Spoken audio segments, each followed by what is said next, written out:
ஓய்வூதிய திட்டம் தொடர்பாக முதலமைச்சர் மு.க.ஸ்டாலின் தற்போது அமைச்சர்களோடு ஆலோசனையில் ஈடுபட்டிருக்கிறார். இது பற்றிய கூடுதல் விவரங்களை வழங்குவதற்காக செய்தியாளர் கண்ணன் இணைகிறார். விவரங்கள் கண்ணன். தமிழ்நாடு அரசின் அரசு ஊழியர்கள் மற்றும் ஆசிரியர்கள் பழைய ஓய்வூதிய திட்டத்தை மீண்டும் செயல்படுத்த வேண்டும் என்று தொடர்ந்து கோரிக்கை வைத்து வருகின்றனர். இது தொடர்பாக தொடர் போராட்டத்தையும் நடத்தி வருகின்றனர். இந்நிலையில் இந்த கோரிக்கை தொடர்பாக ஆய்வு செய்ய தமிழ்நாடு அரசின் மூத்த IAS அதிகாரி ககன்தீப் சிங் பேடி தலைமையிலான குழுவானது அமைக்கப்பட்டது.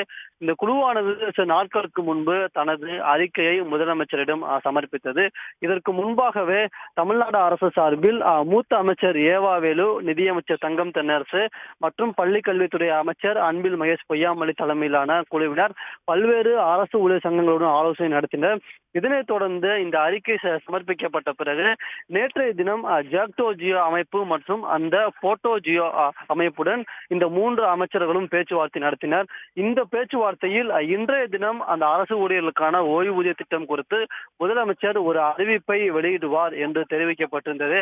அதன்படி தற்போது முதலமைச்சர் மு.க.ஸ்டாலின் இந்த அறிவிப்பை வெளியிடுவதற்கு முன்பாக அந்த அரசு ஊழியரின் பேச்சுவார்த்தை நடத்திய 3 அமைச்சருடன் முதலமைச்சர் ஆலோசனை நடத்தி வருகிறார். சென்னை தலைமைச் செயலகத்தில் முதலமைச்சர் தலைமையில் நடைபெற்று வரும் இந்த ஓய்வூதியம் தொடர்பான ஆலோசனை கூட்டத்தில் அரசு ஊழியருடன் பேச்சுவார்த்தை நடத்திய அமைச்சர்கள் ஏவாவேலு, தங்கம் தென்னரசு, அன்பில் மகேஷ் பொய்யாமொழி ஆகியோர் கலந்து கொண்டனர்.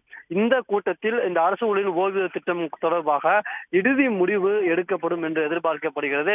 அதன்படி இந்த ஆலோசனை கூட்டத்திற்கு பிறகு முதலமைச்சரின் பெயரில் விரிவான அறிக்கை, அதாவது அரசு ஊழியர்களுக்கான ஓய்வூதிய திட்டத்தை செயல்படுத்துவது தொடர்பாக ஒரு விரிவாக அறிவிப்பு வெளியாகும் என்று எதிர்பார்க்கப்படுகிறது. இதனைத் தொடர்ந்து நிதியமைச்சர் தங்கம் தென்னரசு செய்தியாளரை சந்தித்து அரசு ஊழியர்களுக்கான இந்த ஓய்வூதிய அறிவிப்பு தொடர்பாக விரிவாக செய்தியாளரை சந்தித்து விளக்கம் அளிப்பார் என்றும் தெரிவிக்கப்பட்டுள்ளது. உடனுக்குடன் செய்திகளை தெரிந்து கொள்ள சன் நியூஸ் பெல் ஐகானை கிளிக் பண்ணுங்க.